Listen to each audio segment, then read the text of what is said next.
This is Gilbert Gottfried, and this is Gilbert Gottfried's Amazing Colossal podcast with my co-host Frank Santopadre. Our guest today is one of the busiest, funniest, and most popular character actors of the last 50 years. You know him from movies like Popeye, Robert Altman's A Wedding, Waiting for Guffman, A Mighty Wind, Runaway Bride, 16 Candles, and The Long-Suffering Dad in Breaking Away. Speaking of dads, he's played the on-screen father of everyone from Mia Farrow to Helen Hunt to Julia Roberts, and the father-in-law of Larry David on Curb Your Enthusiasm.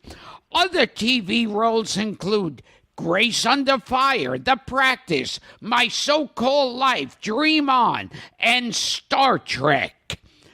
Deep Space Nine. Please welcome actor, writer, comedian, and cartoonist, the versatile and prolific Paul Dooley. I can't wait to meet this guy. Sounds amazing. And I should tell the audience, if you're not familiar with the name Paul Dooley, just Google it, because you're one of those people, they're going to immediately go, oh, that guy. I was once in a cab in New York, and the cab driver said to me, I know you. I said, oh, who am I? He said, well, I don't know your name, but you got a household face. A household face. I love that. And that's the thing about character actors. You know what I mean? Well, many people say, oh, I know that guy. You think they live in a building with you, or you went to school with them when you first see them. Who's that? No, I mean, with character, yeah. You think you went to college with them or in the Army or something. Yeah, because you grew up with them. We were talking about James Karen, mutual friend James Karen, who did the show, and he's one of those faces as well. Absolutely. We found out recently that we'd been in some movie together, but not in the same scene. So I had no idea that he'd been in the movie.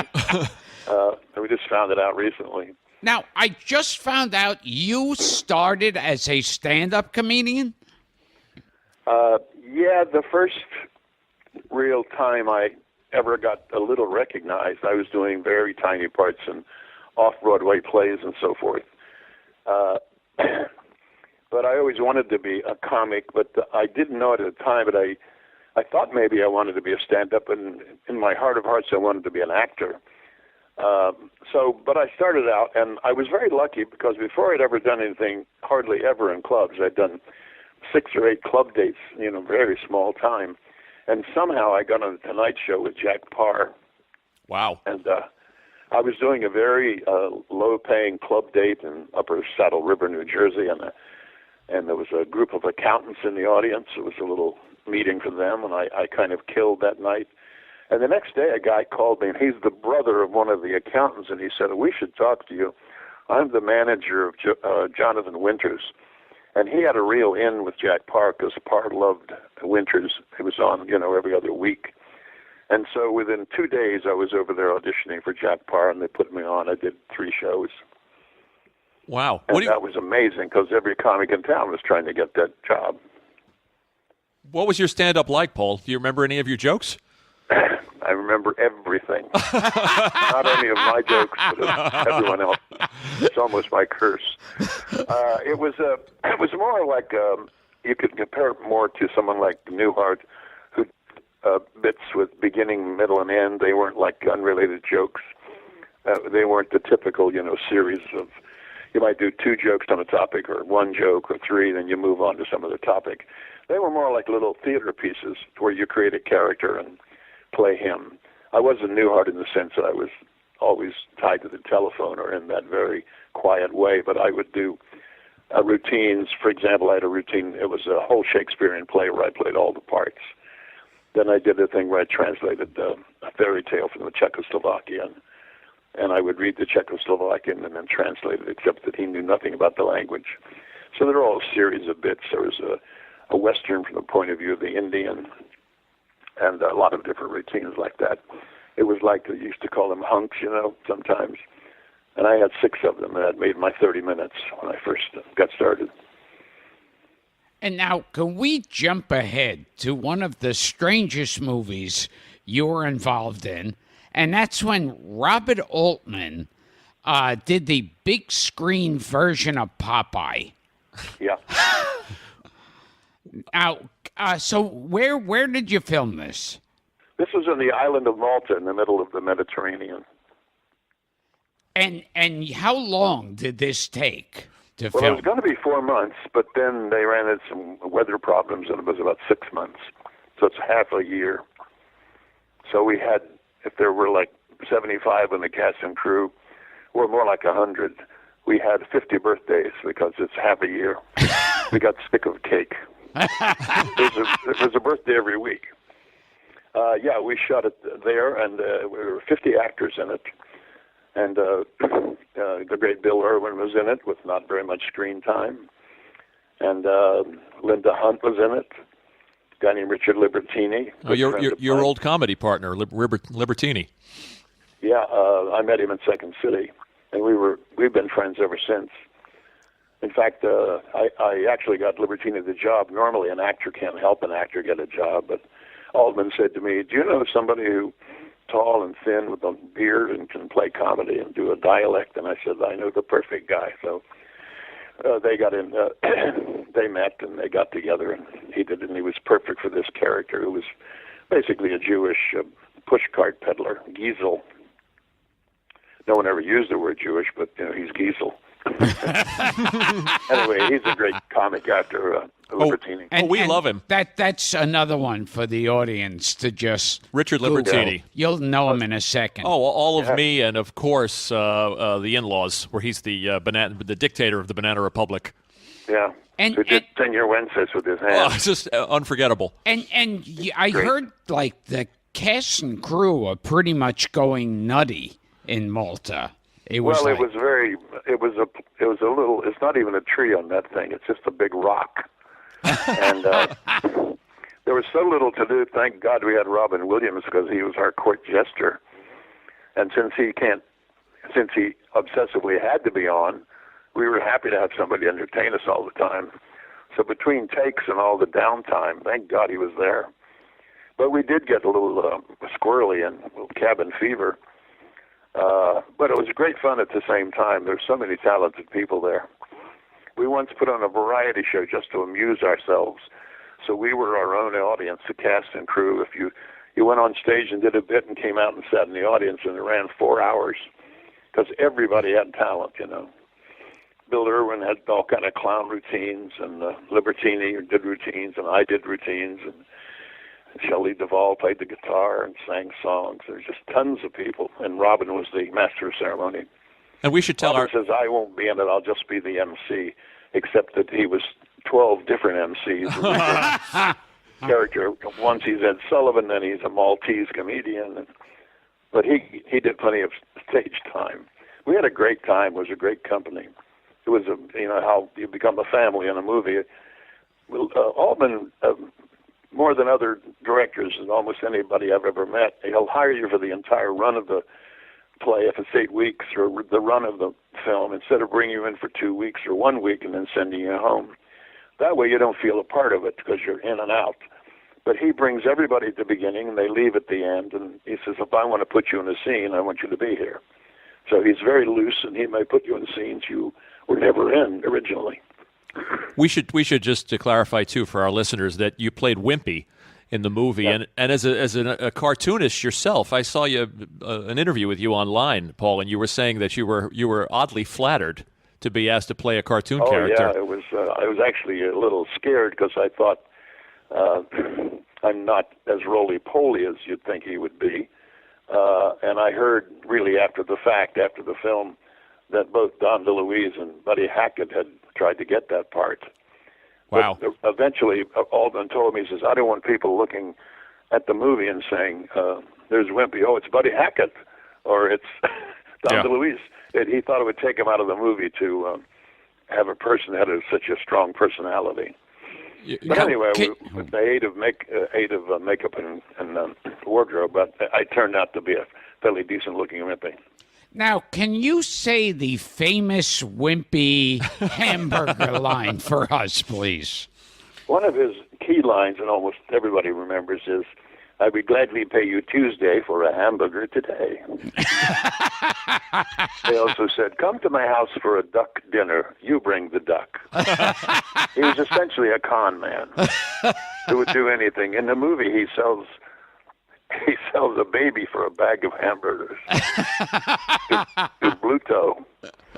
So that's what he was. He was a con man. And did I hear you say a story where you and Robin Williams would turn off the television? You would watch local television and then turn off the sound? Yeah. And improvise? And, we would all do that. We watched it to laugh at them because they were sort of B movies, but sent over from Sicily. The Maltese didn't have a film colony, but it was really awful, and we wouldn't understand it anyway. So there's a game they play in Second City and all the improv companies called dubbing. So we just turned it down, and we played the parts. And Robin, who was excellent at it, but Libertini and I from Second City. And there were several others there who had been in Second City, and that's one of the ways in which we whiled away our time. You know, it was a great place. It was great fun to do that show.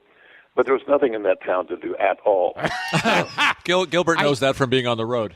Yeah, I just remembered dubbing was something that they started doing on Thick of the Night. Me, Richard Belzer, and the other people. Oh, you did it like that improv exercise? Didn't save the show. Oh, yeah. Well, most stand-ups would be pretty good at it because they work on their feet and they develop their bits, on the feet. And a guy like Belzer is very much, he can improvise. But what happened with me, I did about 3 or 4 years of stand-up, and I was at the Playboy clubs and the Purple Onion and various places like that, and the Village Vanguard in New York. But then I was offered a chance to be in the New York chapter of Second City with Alan Arkin and a number of people. Very early, the original company moved to New York for a while. And I immediately said, I'd rather look in the eyes of another actor and try to do sketches than I would to go out and face that audience in every little town, because it's, as you know, it's a hard road. And what do you remember of Alan Arkin? Because that's one of our favorites here.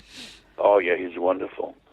I saw him, they came to Broadway, and it ran a while, and then they moved into the Village down in New York University, where they ran about 2 or 3 years.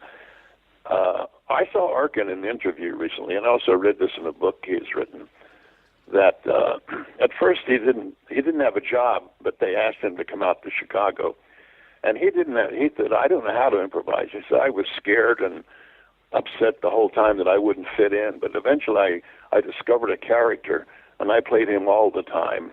When I was being myself, I would be this character. But then, of course, he's a fabulous dialectician, as anybody who've ever seen The Russians Are Coming. Oh, sure. Remember, he's a Russian submarine commander. Or Poppy, or any of the parts. Poppy, the guy is incredible. Yeah. I remember I go to an audition. They wanted one guy to come in from New York just to cover them in case they went on vacation or something. You didn't have to improvise. You just had to be a little bit experienced with comedy. So I asked the director, I went down to this audition. I thought I'd read something. And he says, I said, where's the script? He says, there's no script. You'll just go on tonight. Well, I never even knew so much about improv that I didn't know the first rule, which listen and agree. So I just went on and did a scene with Arkin, and it worked out well, probably because of Arkin. So they hired me, and I sort of learned improv on the job as we went along. I just learned it, the same way they did. Everybody started from nothing, and they picked up on it. And the more you do it, the better you get at it. But I worked with him often, and it was a great experience. And Libertini came into that company at some point. Libertini. Oh, funny people. And Arkin I worked with in Bad Medicine. Oh, that's right. Gilbert was in a film with him. Another big hit. Who was in Second City in addition to you and Libertini and Arkin? Well, the original company included Severin Darden, who's gone now, but he's a legend in Second City. and a woman named Mina Kolb, who was one of the earliest women, and Paul Sand, who was a mime, who was also in Story Theater on Broadway. We were just talking about Paul Sand the other night with Louis Black. He studied with Marceau, Marceau. Wow. And he's a wonderful, wonderful mime. And at some point, Joan Rivers came in briefly in our show in New York. And Barbara Harris, who became well-known in Broadway, some movies. Barbara did On a Clear Day on Broadway, played the lead. And she did a film with Hitchcock, and she did not Frantic Friday, but the mother and the daughter switch roles. Oh, the Freaky Friday. Yeah. And she had a small early film career around that time. I guess it was in the 60s. 60s and early 70s. Now, this wasn't the Compass Players, right, Paul? Because a group called the Playwrights became the Compass, and the Compass became Second City. Gotcha. But I was never in the Chicago company. I just joined these original people when they came to New York, and I kind of learned from them. Wasn't Robert Klein also around then? Robert Klein was not in the New York company, but he did Second City Chicago. I see. As everybody did. Jack Burns and Avery Schreiber and a number of people became actual comics in their own right. More of them became actors, and a lot of them became writers in California, because there's not a whole lot of parts out here, not always parts for everybody. The average thing in Chicago is they do something like 2-3 years, and then they get restless and they want to be in the big time and they come to L.A., but their wonderful, brilliant talents aren't necessarily used in films and television always, although it's getting better now. The people Judd Apatow works with often have Second City backgrounds or great improv backgrounds. But I know tons of people who now have come to California and looking for work and not getting it, they went into writing. A lot of them write for sitcoms. Mm-hmm. And you said when growing up, what got you interested in show business was your love of radio comedians. Yeah. It was the TV of its day. I listened to Jack Benny and Fred Allen, and Jimmy Durante had a show, Red Skelton and Bob Hope. They all had shows. And as I'm writing currently, I've been almost finished with my one-man show. I say to them, I began to feel these comics were my friends. They were my imaginary friends. And somehow I thought they're telling the jokes just for me. I got very identified with them, Mm-hmm. And I never thought I could do it, but I looked up to them. And I somehow had this facility, as some people do for baseball statistics. I know almost every joke I ever heard, especially if it was funny. I mean, I've heard a lot of jokes I've forgotten. But I remember routines and best jokes of thousands of comics, especially from the old days. Even Fat Jack Leonard and all kind of people. How about Sam Levinson? I love Sam Levinson. Yeah, us too. Great. Us too. You're like Gilbert in that way. He's kind of a joke archivist. You tell a lot of old jokes. Oh, yeah. I remember just about every joke I've heard. You're both that way. And, I heard you talk about the quality of writing on those radio shows, Paul. They were great people. Yeah. Neil Simon, for Even one. before Gelbart, for example, and Neil Simon went over to television, they wrote for radio. Danny Simon worked on Duffy's Tavern, one of the earliest really, really, really funny shows. They didn't have a comedian per se. It was just a group of performers. But it was really a really hot writing staff. They had Abe Burrows as the head writer. Danny Simon brought his younger brother Neil on. Gelbart was there. Gelbart wrote for radio out on the West Coast as well. And some of the people who eventually ended up with Sid Caesar's stable had worked in radio.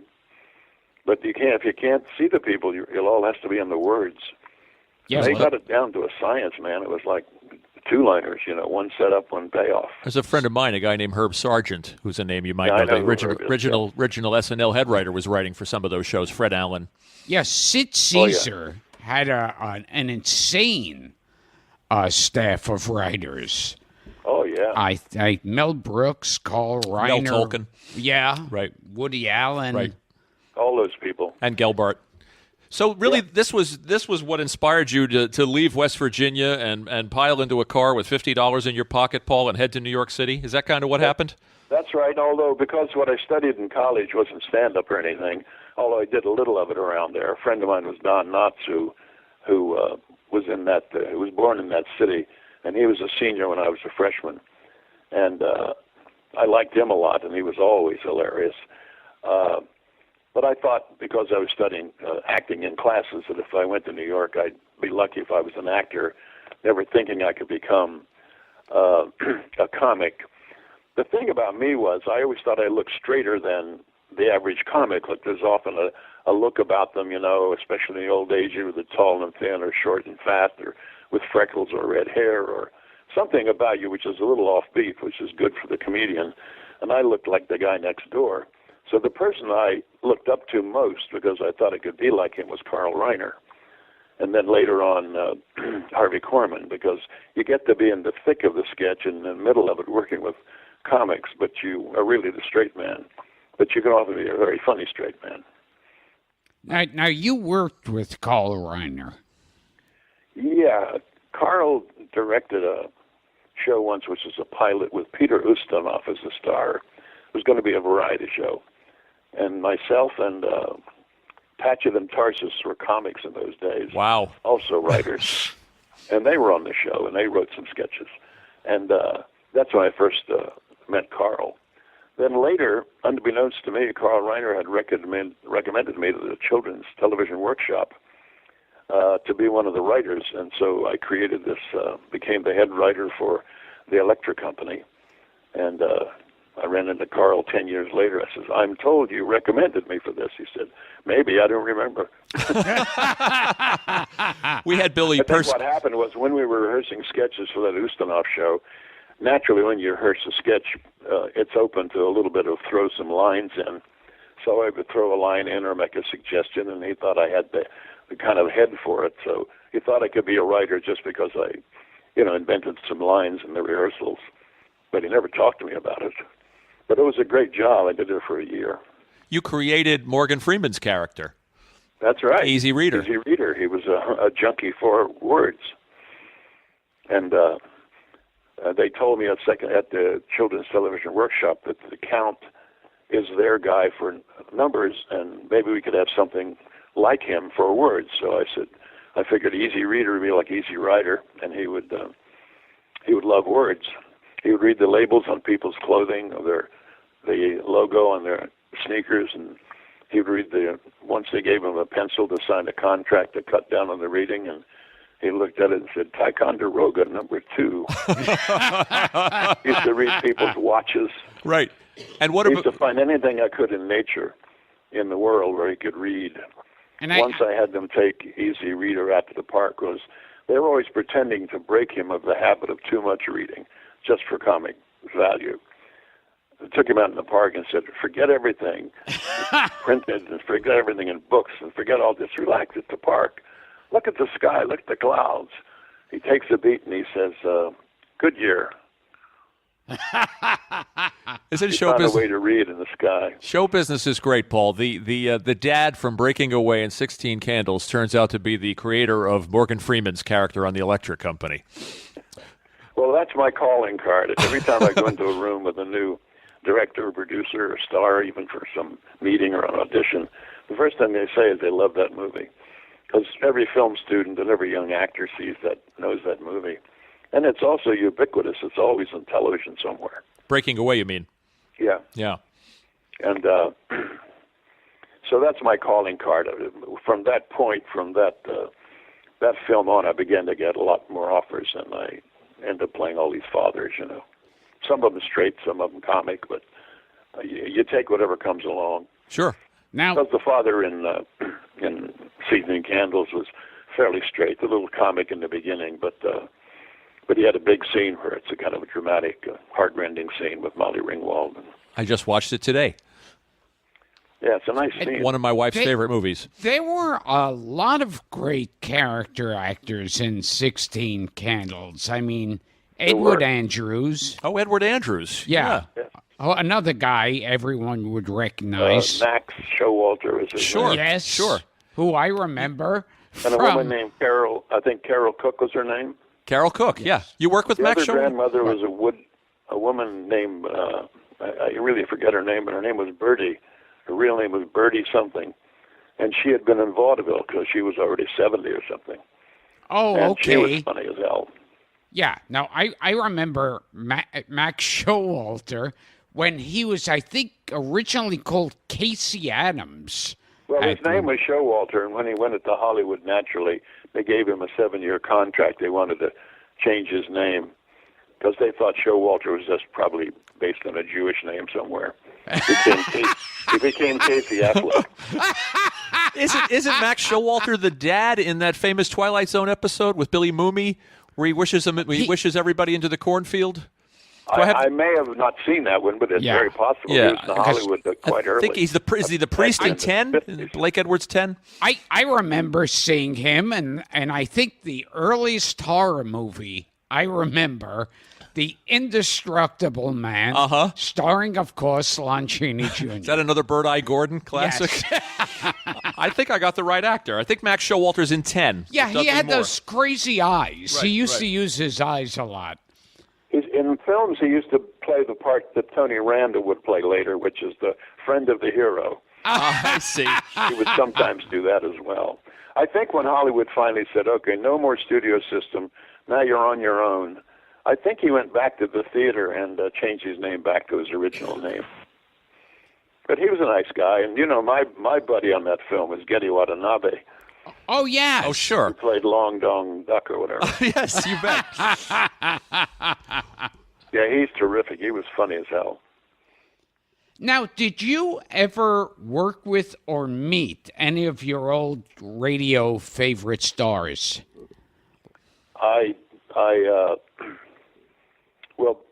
Phil Silvers, I didn't hear him much on radio, but I did the Bilko show once, and a couple of times I did radio commercials with Silver. And he was a great comic, a really great sketch comic. And he had come from burlesque. No, I don't think I met any of those old-timers. First of all, I lived in New York for 30 years, and if I'd been out here, I might have met a person like Jack Benny. I know that Harry Shearer was on Jack Benny's show as a child. Oh, yeah. And Leave It to Beaver. If I was out here and I was kind of in the mix of comedy people, I probably would have maybe done something like that. But I mostly didn't meet those guys. Well, I didn't know a lot of comics, actually. I just know a lot of improvisers. Take us back a little, Paul. You come to New York. You've got $50 in your pocket, and what's the first thing you did when you didn't you work as a clown for a while? Isn't that where your stage name came from? That's right. I did him in college a few times, and I thought the name Dooley sounded like a clowny name, and I thought the most beautiful name in the world for a comedy guy was Mickey Rooney. Both of them end in Y. It's two diminutives. And you got a K. I do not like a guy with the name of Mickey Rooney. Right. Now, it's really a cousin of Mickey Rooney's name. Because you were born Paul Brown. When I got to New York, there was a guy with my name who was in Equity, and I couldn't join Equity because of that, so I had to change anyway. I see. Now, wasn't Mickey Rooney like the name of a character that he was playing at one point? I'll have to research that. Mickey Rooney wasn't his real name? No, his name is Joe Yule Jr. Uh-huh. Yeah, I think there was Y-U-L-E. He was... His father, who was a vaudevillian, I don't know if he was a comedian, I think he was. He appeared in a very early movie in probably the late 30s, early 40s, where he played Jiggs from Maggie and Jiggs, because he was an Irishman, and he had red hair. And a long ago comic strip was Maggie and Jiggs, and he played this in a movie once. But his son was Joe Yule Jr., and they changed his name. Yeah, I think he played a character. I never knew that. Named Mickey Rooney. Character. I have a wonderful sepia-tone picture of him. He's about 5 years old or 6. He's wearing a derby with the top caved in and short pants. I forget. They called him Mickey McGuire. That was the first. When he was Joe Yule Jr., they made him do shorts, and he was Mickey McGuire. And then he became more of a mainstream actor, and they changed his name to Mickey Rooney. But pound for pound, that was a talented son of a gun, isn't he? He was. I remember some of his best movies. He went a little crazy at the end, but he didn't know what city he was in sometimes at the end. But Gilbert and I talk about the performance in Breakfast at Tiffany's, which is so wild and over the top. Talk about over the top. Yeah. Talk about the Anti-Defamation League. Yeah, absolutely. With the Buck Keith. Yeah, which Jerry Lewis was still doing in the 80s. I remember they one time interviewed Sammy Davis Jr. and said, how does he feel about being called the greatest entertainer? And Sammy Davis thought Mickey Rooney was the greatest entertainer of all time. Well, Mickey could sing, and he could act, and he could dance. It's amazing. Good in comedy. Yeah. Oh, yeah. Yeah. So, he used to do impressions, too, when he was really young, and he would go to parties and things. I've seen him do it at interviews. He imitated Lionel Barrymore, among other things. wow. But it's like a lot to imitate. Your father was a failure, and you are a failure, too. That's great, Paul. A little Mr. Potter. Now, you've met the Three Stooges? No. He had a story about you the have Three a story Stooges. about the Three Stooges. I'm on my street in Clybourne Street in Toluca Lake in Burbank. Yes. The guys, I'm on the sidewalk, somebody watering the lawn or something. The guy says, who owns that house there? I said, that's my house. He said, the Three Stooges made a film there. So he says, I'm the fan club president of the Three Stooges. We're in Philadelphia. I'm just out here. I look for locations where they worked. So then when he went back to Philadelphia, he sent me pictures of them coming down the street in little golf carts. But no, it was more like a motor scooter. And they're pulling a wagon. There were Three Stooges and three different motor scooters, and they're pulling a little wooden wagon with a dog sitting in it. And you see them turn into the driveway of my house. And I took these pictures and put them in a triptych, a frame thing with three pictures. I have them in my house. But I certainly never met them. But they all lived in Toluca Lake over here. Gilbert's a huge Stooge fan. No, I wasn't. No, I said Gilbert is. Oh, Gilbert is. Speaking of comedy, go ahead, Paul. The thing is, once you've seen Keaton and Chaplin, Of course. they're sort of not in the same league, but there's certain funny things about them. Certainly Curly was funny. We love Curly. What about that picture on your website? Is that you dressed as Chaplin? Oh, when I first saw Keaton and Chaplin when I was 15 in high school, a friend of mine whose family was wealthy. I was very poor, but he had a big collection of these silent movies, and he showed it to me, and it changed my life. I wanted to be an actor, not a cartoonist, but from that point on, I just wanted to be. Trouble is, I wanted to be a silent movie actor, but they weren't doing them anymore. So the arc of my Buster Keaton infatuation is that 40 years after my high school, I did a commercial with him. So I actually met the guy. Oh, wow. Tell us about that. Well, it was sort of Ford Econoline vans, and I tracked it down recently, and I have a copy of the commercial. But among the Keystone Cops who were chasing Buster in the commercial was Barney Martin from Seinfeld. Sure. And Avery Schreiber. The other four were unknowns to me. But talk about a thrill to meet someone like him. Of course. Now, was Buster Keaton, was he bitter toward the end? No, he was never bitter. He was okay with everything. He was a very nice guy, and he should have been bitter. I'd have been bitter if I were him. His brother-in-law, one of the Skink brothers, rhymes with skunk, sold him out and moved him over to MGM, so now they owned him, and sound was there, and they wouldn't let him make any more silence, and they tried to use him in sound pictures, but it never quite worked. But he went to France. He worked in the French circus for a while, and he did all kind of things, and he did that tour of Merton of the movies with Jim Caron. But he did a lot of things. He did different commercials for Alka-Seltzer, and there was a time where he was kind of, it's another way he can make money. I was on the Sullivan Show one time doing a sketch, and he was on the bill, so I got to say hello to him then. He would just appear wherever he could. But the sad thing to me was he was making thousands and thousands of dollars in pre-tax days when he had his own studio. And as soon as sound came in, within 2 years or so, he was working as a gag writer for Red Skelton for his movies. Skelton did a remake of The General, which was where he played a spy, or he worked between the North and the South, and Buster invented a lot of the physical gags for that. And I know he was making $750 a week writing for Red Skelton, which is pretty much a come down. You don't picture Chaplin writing for anybody else. No. I think, didn't he also write for Harpo? I think. I heard that he did that, yes. Yeah. Although I don't think Harpo needed much, because he's a natural. You know, he's so inventive, and he already had that kind of invention when he, by the time they got to making movies. But, yeah, I did hear that, and it would make sense. Oh, especially when they brought them over from another studio, and Irving Thalberg was their mentor at MGM, because MGM had some dealings with Keaton, because that's where he worked for Red Skelton. So he probably was put on salary to think of physical gags for Harpo, because maybe at movie after movie after movie, Harpo was running out of physical gags. Sure. And I think this was when the Marx Brothers were on their decline, like with Go West. Well, what didn't they? Didn't they only As make they got older, some of the movies weren't so hot. The one with Marilyn Monroe wasn't very good. Love Happy. Oh, yeah, that and was... Go West wasn't very good. Yeah. I think they passed their time. A lot of comedy people go past their time. You know, it's... I mean, look at The Tragedy of Caesar, who was glorious in his heyday. Sure. But they just declined, and even Gleason declined. They were never as good as they were when they're on television. Interestingly enough, Paul, I think you're our fourth guest on the show to have worked with Buster Keaton, because we had James Caron, Chuck McCann was on the show, and Frankie Avalon.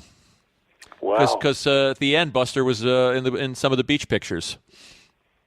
I was in love with these silent movies, and once I did a commercial with Chuck McCann, and it was done in the style of a silent movie, and the woman in it was Wicked Witch of the West. What's her name? Margaret Hamilton.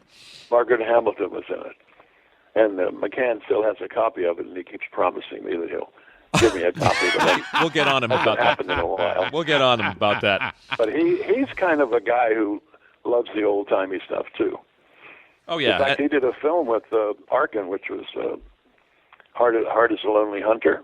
Yeah, we love that picture. And he played a guy who was like a mental type guy, and Alan did the whole thing in mime because he was a mute. That was the one I just saw it a week ago. Yeah, it's a sweet film.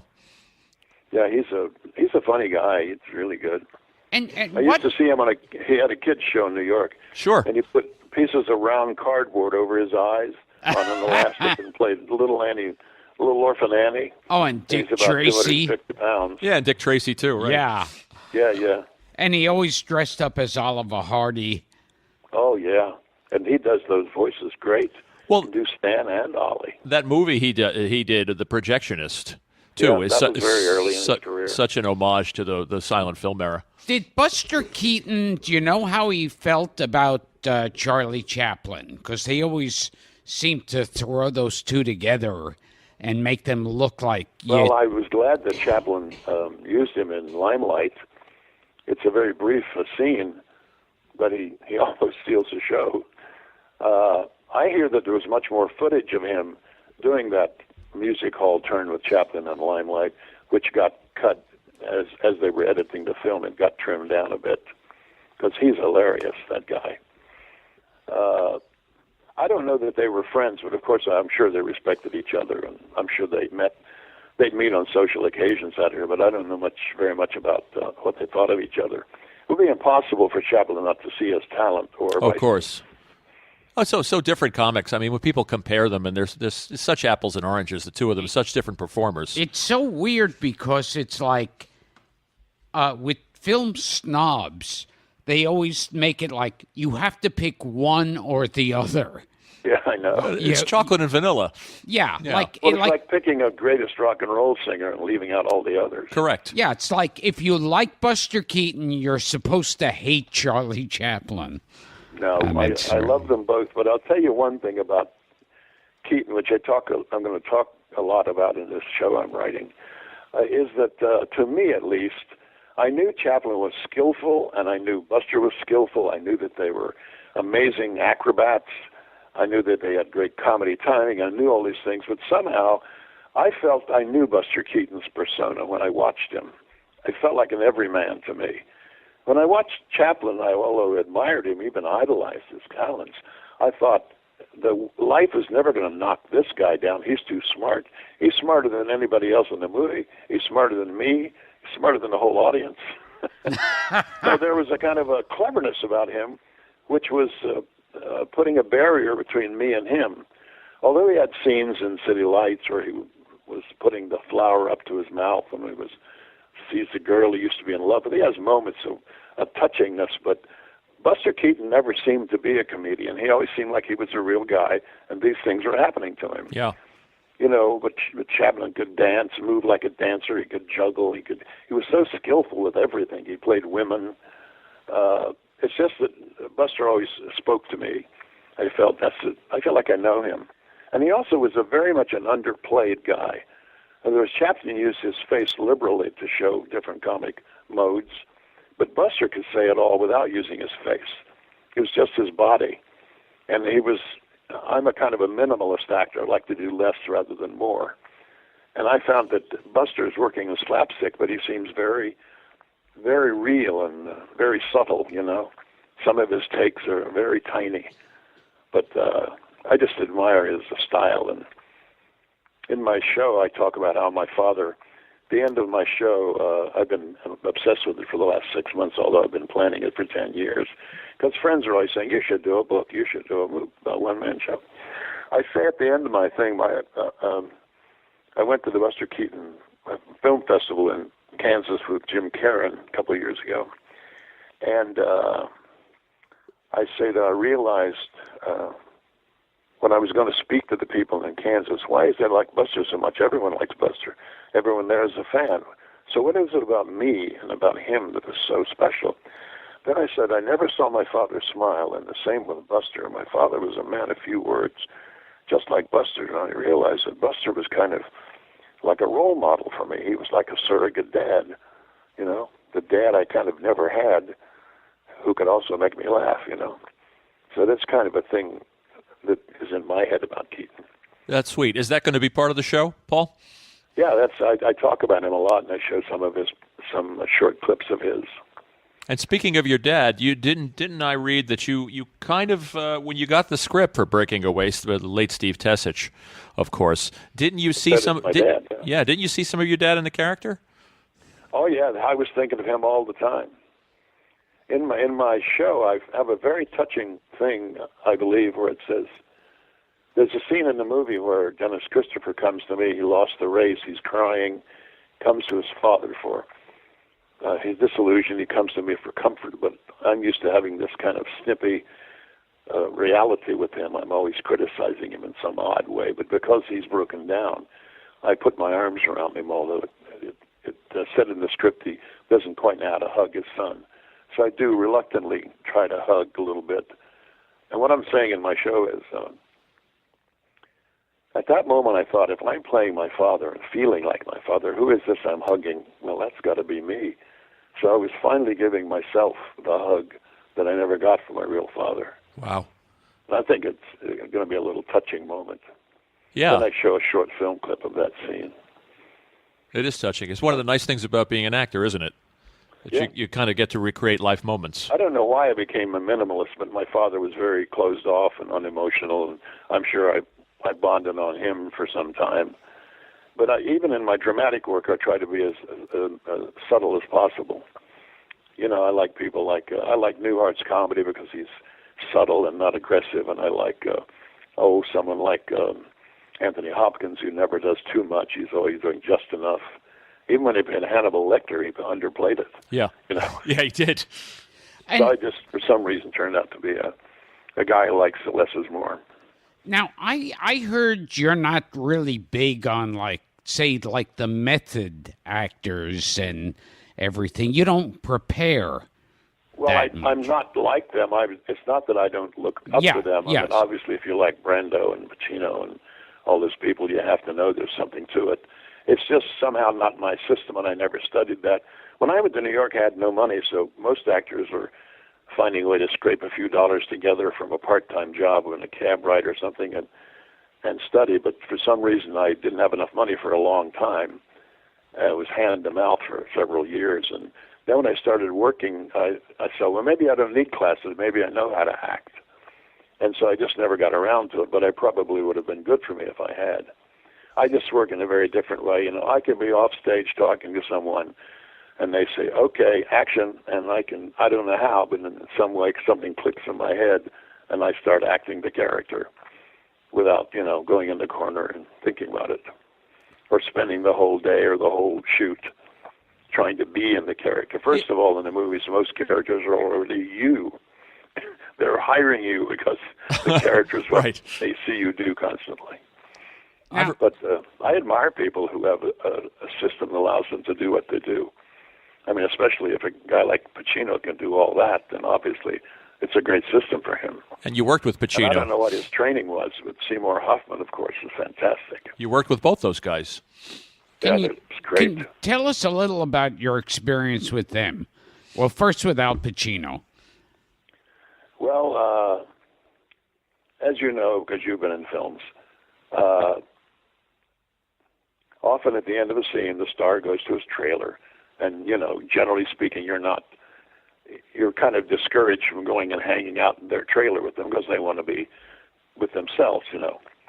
So even though I was Julia Roberts' father, I wasn't necessarily close because we did our scenes together and we both went off to our trailers. And so I chatted with him a few times, and once I was having a conversation with 2 or 3 other actors on the movie Insomnia, and he passed by, and we were talking about Popeye, because a couple of those guys liked that movie. And he stopped and said, one of my favorite films, so I love the guy. Well, Robin. Because it's kind of perceived as a flop or a mixed-up movie. Right. So I have about 6 books on Altman, and one of the most recent ones I read that it did make its money back, and it made $50 million over time, and that was in 1980, so that's a lot of money. So out of So everything, it wasn't a failure financially, but critically it didn't do that great. Mm-hmm. out of everything that Al Pacino has done, his biggest accomplishment was he liked the movie you were in. Well, Robin was there too, wasn't he? Because he was in Insomnia. Yeah, Robin was the bad guy. Right, that's right. I like that He picture. came in one day, and the next day I left, so I didn't spend a lot of time with him. But Robin, for all the stand-ups we know, became an amazing film actor. I mean, it wasn't like he's getting by in films. He was really good. I mean, look at Mrs. Doubtfire. Sure. I mean, look at all the stuff he did. He was a wonderful Good became Will a Hunting and wonderful the film actor. Birdcage. So many good Oh, performances. yeah, it's great. And another actor you worked with, who's a favorite of Frank and I, is the wonderful John Carradine. Oh, well, I never worked with John Carradine, but I had a story about him. Oh, okay. You mean John See, Carradine? I don't know. Weren't you in a horror film with John Carradine? No, my life was a horror film, but I never. I'll tell you, all I know about John Carradine We got bad is I info. was on the Merv Griffin show one night, and he was on, and 3 of his sons were there, Keith and Robert and whoever. And Merv said to him, is it true you've made more movies than anybody who ever made movies? He says, no, there's one other actor who made more movies than me. I've made 400. Incredible. And his name was Wallace, but I forget his last name, but he's a very well-known actor. He was Henry one of Wallace? those actors who could do 2 movies a week when you're playing small parts. I keep forgetting his name, Wallace somebody. You look at Carradine's IMDb page online, and it's incredible. And you could spend hours scrolling through it. Oh, yeah. Imagine having the time to make 400 films.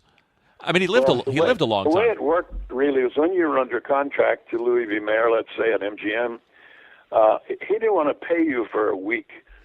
Usually those contracts are $750 a week, even for Clark Gable in the beginning. They'd pay him $750 a week and loan him out for $5,000. You know, because in the weeks between when they were working, they still paid them. So his idea, Louis B. Mayer and all the other moguls, was, well, if you're getting a check, you're going to be working. So Betty Davis and Clark Gable would go from movie to movie to movie, and they would do their wardrobe fittings in the last week of the current movie, and by the next Monday they could start on the new movie. They didn't have any time off because he wanted them working like they were slaves. There was no SAG in the very beginning. They'd work 12, 14, 15 hours a day, then have to come back at 6 in the morning, 7 in the morning. But Carradine said in that interview with Merv Griffin, he said, I would do one day in a movie, and the next day I'd just cross the alley and go to another studio with another costume and another makeup, and I'd do one scene for them. And he said I could do 2-3 movies a week. Incredible. So he was there for years and years. Yeah. And he would make a lot of movies. That explains it. I remember Cagney said in his book, working with Bogart, and Bogart looked totally exhausted, and he was like doing 2 other movies while he was doing that movie with Cagney. Yeah, multitasking. Yeah, because they say, well, you don't have any scenes for this week, so go be that movie. Go in that movie. They worked it out. Incredible. Amazing. Still, I kind of wish I was a contract player back in the 30s and 40s. That's another time I was born too late to be a part of. Yeah, the idea of knowing you had a 7-year contract and you'd be working at something for 7 years, it's thrilling. And there's always a chance of having an outstanding performance, so maybe you'll move up in the world. Yeah. And James Karen, I remember talking to him, and he said he would talk to these character actors who would always say how horrible it would be to be a contract player and how much work they had to do. And he said that was his dream in life. Yeah, well, there's something true about actors. If you want an actor to be unhappy, get him a successful series. Because after the 8th episode, he wants to get out of his contract to be in the movies. Or after the 2nd season, there's nothing that makes actors more discontent than a hit. Because they think they should move on. I've heard many of them complain, I have another year of this damn thing. Well, pretend you're sick or something. Well, I've heard you say that about yourself, Paul, that you get bored playing the same character more than once. Well, I don't like long runs, although I did like The Odd Couple because every line was practically a laugh. That was such a well-written show. But I'm not crazy about long runs, but I don't mind doing 2 or 3 months on something. Now, tell us about The Odd Couple. Well, Nichols had seen me at Second City in New York. Mike Nichols. Mike Nichols, yeah. And so there were auditions, and I went to read. And because it's a poker player you're auditioning for, there are 4 of them. But because their lines are so far apart, there's like a line on each page, there's not a good scene. So they have you read Felix and Oscar. So I read for Felix. And I got the job. It was a little odd because I left the theater, went out the stage door and down the alley. This never happens, but the stage manager ran after me and says, they want you to do it. You got the job. Usually you call your agent later, and that's how it happens. But Mike had liked me, I guess, in what stuff I did at Second City. But I became arts understudy. But what I didn't know, and what wasn't generally known, is that Art's an alcoholic during that time. And out of town for 6 weeks, he never missed a performance. But after we opened and we were a big hit, he started missing, and I was his understudy. And so I would go on many, many, many times. I must have gone on 12 or 15 times. And then one day he didn't show up, and then the next day he didn't show up, and the next day he didn't show up. And we found out he had put himself into rehab, into what they called then a sanitarium, to dry out. We should just remind our listeners who don't know, this is Art Carney we're talking about, who was the original Felix Unger on Broadway. Oh, yeah, yeah. Opposite Mathau. Jack Lemmon played later. Right. Art Carney. And he was going through a divorce at the time, and he'd been married for 20 or 30 years, and he had kids, and he was very unhappy around that time. He might have been a little unhappy that Mathau won the Oscar. I mean, he won the Tony, and they were both equally funny, but it happens that Mathau won the Tony that year, and Art didn't. They canceled each other out, sort of. But I took over and played Felix for quite a while. And that was a lot of fun. And do you have memories? Do you have memories of working with Mathau? Well, Mathau was a little bit of a bad boy on stage. He would play pranks, you know. Sometimes an actor will he'll turn to you in a play. I mean, an actor is not disciplined. I mean, we all do it, especially when you're starting out or you're getting tired of a role. On a laugh, which is, you know, only about 5 seconds, you'll say, that went well. Or, you know, what's happening here? It's just a little aside you say to the other actors sometimes, or if they don't react, to say, "Are they dead?" You know. But Walter would talk to us under the laughs, but he also talked to you while you were delivering your lines. That's helpful. Occasionally, and he would change the blocking around, and he would he was capable of milking the audience. You know, when you get a big laugh, usually you let it go and move on to the next scene because that's better for the play. But at times he would just milk the laugh by mugging or just looking at the audience funny, saying, "Give me more." But I tell you one thing, he was born to play that part. He was just absolutely perfect for it. Oh, he's brilliant. Gilbert, you do a little Walter Matthau. Oh, yes. It's the 10th floor, not the 11th, Felix. Didn't he break the fourth wall and have a little bit of a problem, an ongoing problem with Nichols, Yes, Paul? he broke the fourth wall only once in the whole play. And out of 10, Nichols said to him, "That's not a good idea, Walter, because sure you get a big laugh when you break the fourth wall, but then we lose them for the next 5 minutes because you've broken the contract with them that there is a fourth wall. Now, are they to believe there's still a fourth wall, or now everyone's going to talk to them?" So it's either a style that you talk to them or it's not in a play. Sure. These comedy people always face the audience. But he gave Walter the same note for 6 weeks out of town, "Don't do that." And he always did it. The line was, in the script says, Oscar looks to heaven and says, "Why doesn't he hear me? I know I'm talking. I recognize sure. my voice." And every night he looked at somebody in the front row and said that.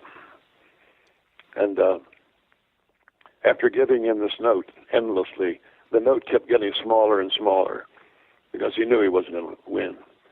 So by the time we were arriving in New York, he would say to Walter, he'd just say, "Oh, and Walter, yeah, well, you know." So it was a reminder. But he never, ever did it the right way. Mm-hmm. He did it the way he wanted to do it. For 6 months, I lived alone in this apartment. I have a theory about his acting. Yes. When he was a teenager, he worked in the Yiddish theater, the Matthau, when he was very, very young. Wow.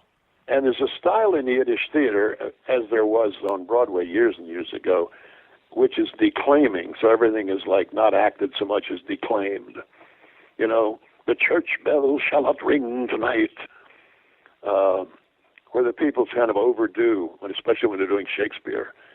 And I went to see some Yiddish theater just so I could see it and get an idea of what it was. Primarily I went because people told me there was a great comedian named Menashe Skolnick. Oh, yes. I can understand him even without knowing the language. The Zeta and the Zulu. Menachem Skolnick. Menashe Skolnick. Yes, Menashe Skolnick, and even his name is funny. So they would call out their dialogue like that? Yes, especially in a very high-flown way, like a different theater style and evolved, say after once the method came in and once Rodgers and Hammerstein began to have the musicals be about something instead of about a series of songs that meant nothing to each other. There was a time in there where acting styles began to change and become more naturalistic. And even in the group theater, they're getting more naturalistic because of the Moscow Art Theater and all that. But before that, if you go back to Tony Perkins' father was Osgood Perkins. He was a huge star. Or when John Barrymore and the Barrymores were on Broadway, acting had a kind of acting quality about it. Like John Lovitz on SNL. That's the thespian. Right. And the Yiddish... the style was to be overdone. And at certain times, and Matthau says, "Enter," reminds me of that. And he goes into a voice that kind of declaiming. "Felix, it's my apartment. I make up the bedtime." And it's very stylish, very stylish. The fortune cookie, too. There's a lot of that acting. Yeah. Big broad. Now that was all along 2nd Avenue, the Yiddish theater. And earlier, the last remaining theaters are around 2nd Avenue and, I don't know, below Canal somewhere. I forget exactly where they were. No, near Houston Street.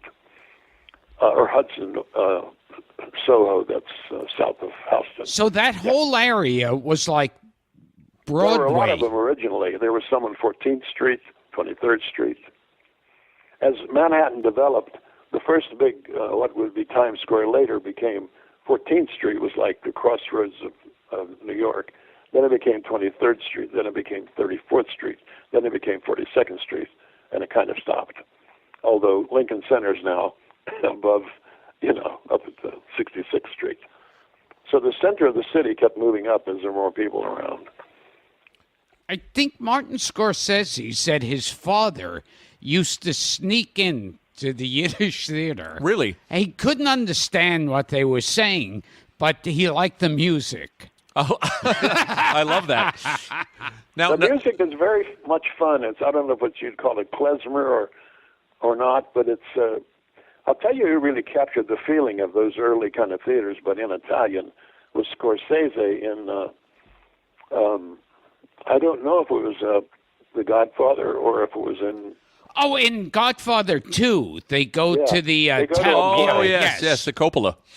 Well, Right. the kind of play he put on there, which was really very authentic looking, is sort of what the Yiddish theater looked like to me. There were little skinny sets and a small theater, and it wasn't very.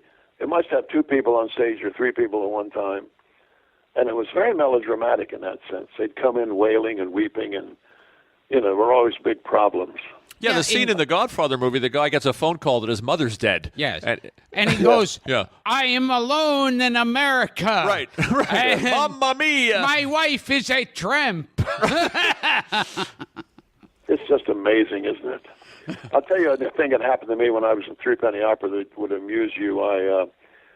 4 of us, McKeith's thieves, went over to a costume house, which happened to be on Second Avenue, and had been servicing the Yiddish theater for years.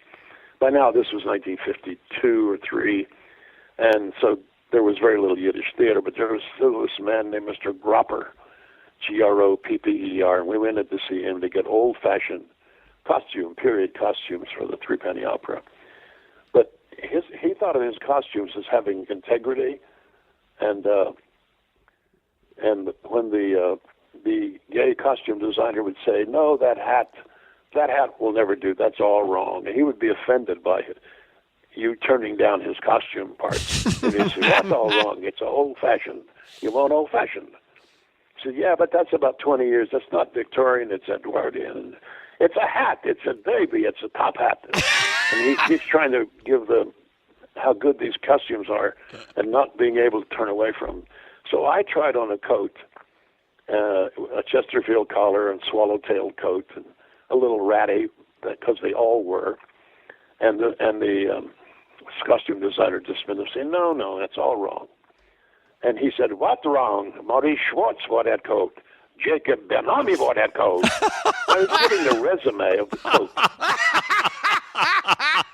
That's great. Karnofsky wore that coat. That's great. By the way, Morris Karnofsky, a famous Yiddish actor, was Jimmy Karen's uncle. Oh, I love that. Karen Karnofsky. Yes. Oh, my God. Yes. Yeah. Wow. Jimmy told me he went to New York. He's 16. He wanted to go to the Academy, the American Academy, for studying acting. And Karnofsky told him, no, don't go there. Go with Sanford Meisner. He'll teach you acting. So, but I love this guy. He gave the credits of the coat. It's brilliant. Didn't James tell us that he was the way he became an actor? He was walking down the street in a Boy Scout uniform, and it was a very strange story. A guy yelled, "Hey kid, you want to be in a play?" Do you remember this? Yes. He never told me that story. Yeah. I know he grew up in Wilkes-Barre, and he used to go to the vaudeville theater. And when he was very young, there was still vaudeville around a little bit. Yeah. Herschel He's Bernardi. 92 now, I think. Oh, He's yes. Yeah, James. Yes. We did a great episode with him. We love him. Herschel I love that Bernardi. guy. Herschel Bernardi. He started in Yiddish theater, and I think he said his father was like the John Barrymore. Really? Of Herschel Yiddish Bernardi, theater. later blacklisted. Oh, yes. Herschel yes. Bernardi, And he played in Fiddler, too. He eventually played the lead in Fiddler after Zero left. And he was also the voice of Charlie. the Tuna. Yeah. Yeah, hey, very good, Paul. Yeah, he did a lot of voiceovers. And I remember he And I said, did a lot of voiceovers. I did a lot of commercials. I did tons and tons and tons of commercials. Tell us about. I saw an interview with you and your wife. We'd be remiss in pointing out, by the way, that your wife is not a star in her own right, Winnie Holzman, who created the show My So-Called Life, and she wrote the Broadway musical Wicked with Stephen Schwartz. Yeah. And she told me to say hello to Gilbert, and I'll tell you how she knows you. oh, my God. When you were breaking in, you were very young. She was with a little group of 4 people who would get up and do sketches called the Serious Business. And she said she was in several clubs with you, and she liked you, and you were very funny, and I should say hello. Oh, that's Of not course, what. that's been a long time. Was he nice to her? I haven't We've been married 30 years, so Wow. before that. Wow. 35 years ago, maybe. Well, But, you know, you probably met 1 million people in those clubs, too. oh, definitely give her my best. Yeah. Wow, this If you is... see it, but if you saw her, you'd remember her from having met her once because she's a memorable person. She has a tremendous personality. She has a personality for both of us. Yeah, she's You know how from. you're eating for 2? Yeah. She's charming for 2. And Winnie's from my hometown, by the way, Paul. Roslyn Heights, Oh, yeah? New York. Yeah. Yeah, but I wanted to point out that I saw an interview with the two of you, and she was talking about seeing you back in the day in a dog food commercial. Do I have that right? That's right. It was. She didn't know me yet. It was called Skippy Dog Food. And I held up the can at the end, and I'm pointing to the can of dog food. And just ad-libbed it as if I'm saying, buy it. I just looked at it and said, woof. People kind of remembered it from that. I love that. And you had a quick scene in Death Wish with Charles Yeah. Bronson. Well, it's a movie we love to talk about. And, Yeah, I was a cop arresting some prostitutes, but then I ran in the subway and there was a guy shot, and I think Bronson had just shot him and left. So then I'm in the hospital later with Vincent Gardenia, the detective, and he said, "Did he say anything before he died? Did you get any information?" And I only had a couple lines, and this was one of them. So I thought if I say it in a certain way, maybe I'll get a smile or a laugh. So I took out my little notebook. Instead of just reading it normally, I said, "I shot him. I shot the motherfucker."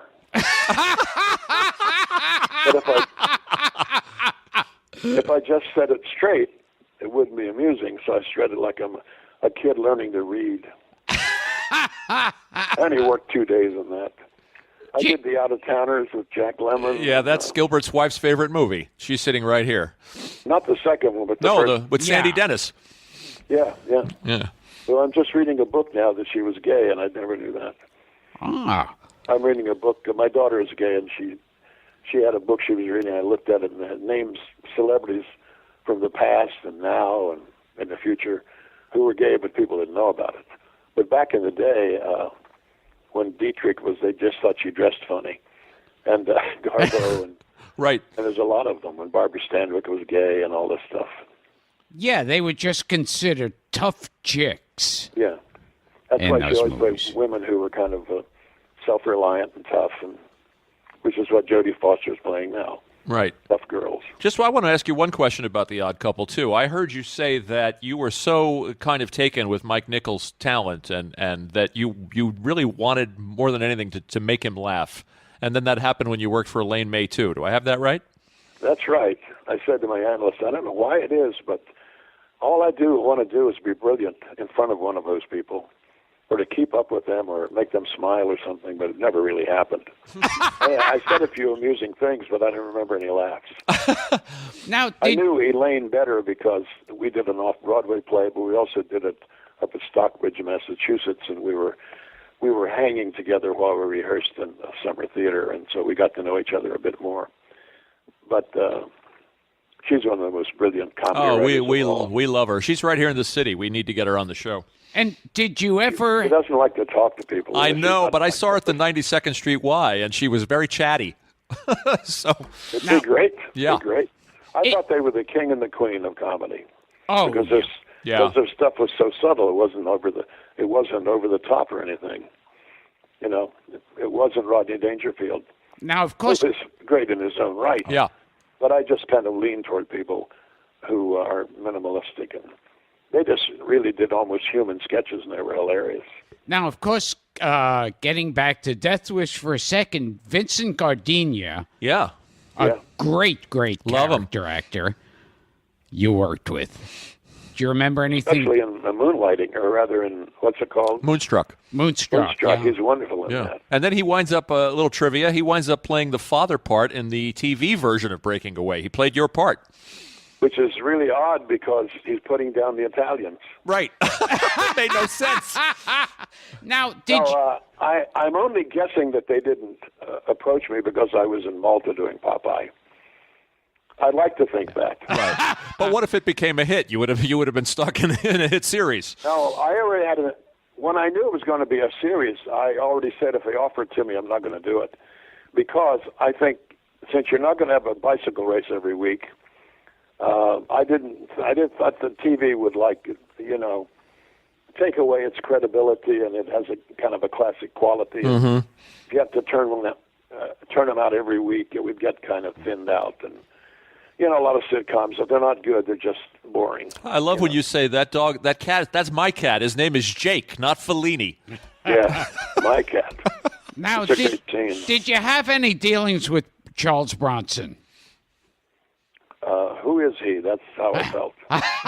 No, we weren't even together. Oh, okay. He's running away, and again, when they finish their bit, they go to the trailer. Oh, yes. And you never see them. Now, we'll It'd be read nice off... to chat with him, but the guy you can chat with. I worked with Gary Marshall. You can chat with him forever. Oh, yes. He's a very approachable guy. I live 2 blocks from his theater, the Falcon, and I live about 8 blocks from where he lives. He lives next to Joe Mantegna. And they look out their windows, and they see the old Three Stooges houses. They all lived out there in Toluca Lake. Can He used to you own a lot of property the Stooges did on Riverside Drive in Toluca Lake. can you do a Gary Marshall imitation for us? Well, after takes, he would just say, very good, let's do one more. And the funniest thing was, I did about 60 films. I never saw a director do this. He had comedy writers behind his shoulder, and they'd be feeding him lines for scenes. And he would just turn and snap his fingers. Give me something for this. We'll do another take in a minute. Give me something. That's great. And it was just like doing Happy Days. That's great. In fact, he used a couple of writers who'd worked with him on Happy Days. Well, you work for some great directors, Paul. You worked with not only Gary Marshall, but Cassavetes, Arthur Hiller. Gilbert and I were talking about Robert Mulligan, George Roy Hill. You were in Slapshot. Yep. John Hughes, Peter Yates, Breaking Away, of course. And Chris Nolan. And Chris Nolan and Christopher Guest. Yeah, I love Chris. I mean, we did 3 of those with him. You are very, very funny in those films. You know who was in that Death Wish with me? Christopher Guest was in it. Oh, for, yes. Oh, yes. Yeah. For 1 minute. Yeah, who was playing one of the other hoods in Death Wish? Didn't we talk about this? Denzel Washington. Wow. What, I didn't remember that. Yeah. He appears for a second. There are 3 black muggers. And at the end of the line is Denzel Washington, I think, Wow, I didn't know swinging a chain at But Bronson. Chris Guest's mother was a casting director, and she cast him. She cast me also. And she was once my agent. I didn't have an agent for theater, and Alan Arkin took me to her because she was his agent. And then I signed with her. And she later became a casting person, and she put Chris in the movie. That scene in Guffman where you're talking about being abducted by aliens is so wonderful. I was doing Grace Under Fire. I was a semi-regular, and Chris called me and says, I want you to do this movie. Everybody in the town has been abducted by aliens in 40 years. So I said, when do you need me? So he told me, and I said to the Grace Under Fire people, I said, I'd like to be off this 2 weeks. They said, no, we can't let you off. You know, I had what they call an 8 out of 13 contract. They said, the scripts aren't in yet. We don't know if you'll be in it. So I couldn't do it. So I told him I wasn't able to do it. And then he called me a couple of weeks later and said, could you fly down on Saturday and do something? I said, sure, I'll do that. The part he wanted me for was the mayor, and that was the part Larry Miller played. Yep. But when I got there, all he said was, you were abducted 40 years ago. That's all you need to know. And so I did a take, it was about 45 seconds, maybe 50. And he said, let's do one more. I said, same or different? He said, I don't care, just as long as you're abducted. And not only that, I'd flown down that morning because I didn't work until noon or 1. I'm done by 1:30 or 2. Said if you want to, you don't have to stay at the hotel. You can go back home. So I was just down there for enough time to do those 2 takes. Now, the way they ended it was I have a tingling in my buttocks even today from remembering it. He was probed so many times. But the way I remember ending it was more subtle, but what I said was, first of all, I say one of them probed me, then he went out and another, and then different times, different ones. Not all together, sometimes, but a lot of them in different probings. You get the feeling this guy's really been butt-fucked quite a while. So at the end, I said, looking back on it now, I can't say it was an unpleasant experience. I just thought that was a kind of funny sideways way Very to say he funny. kind of enjoyed it. Very funny. And working with Chris Guest and Larry David, I mean, it must be ideal for you because you love to improvise. Yeah. The scripts are 12 pages long, and they're just scenes, descriptions of scenes.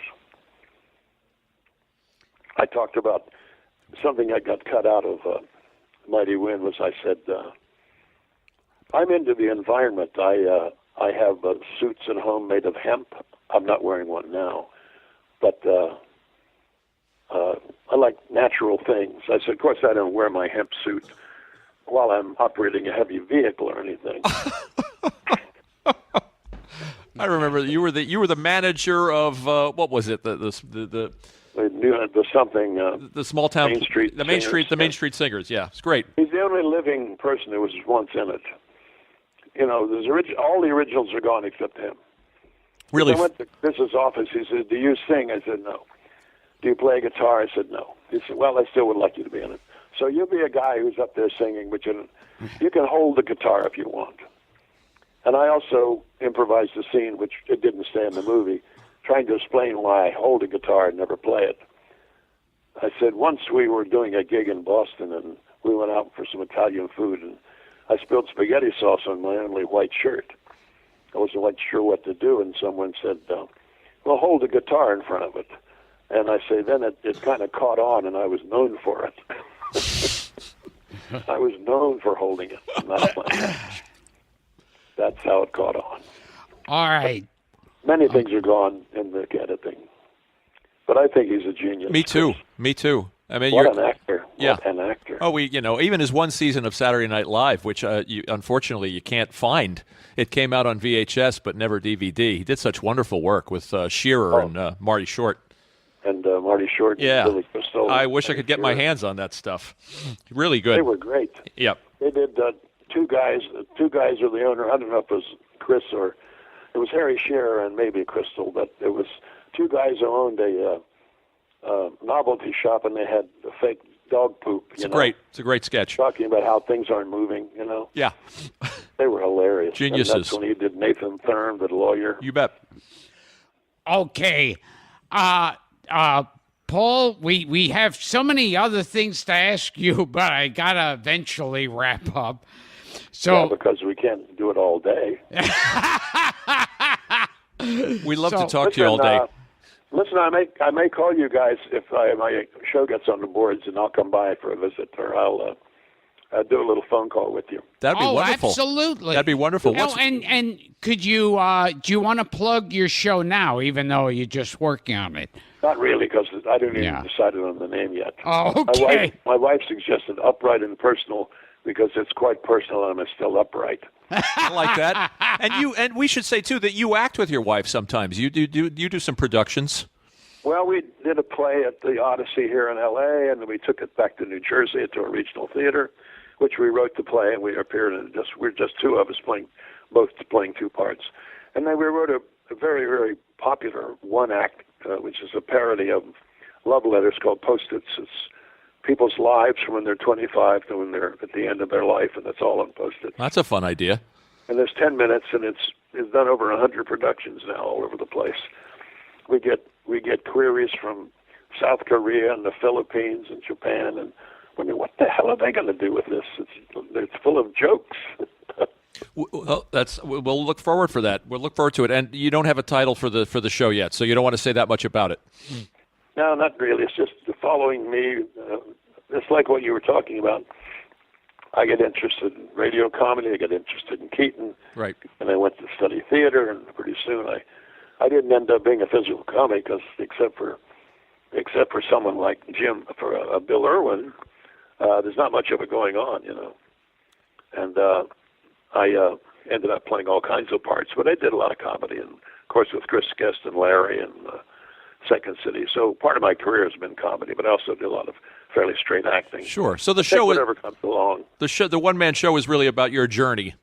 That's right. And and the influences on me, and I even explained that by the time I joined show business, even though I loved Keaton, I couldn't do what he did or even try it.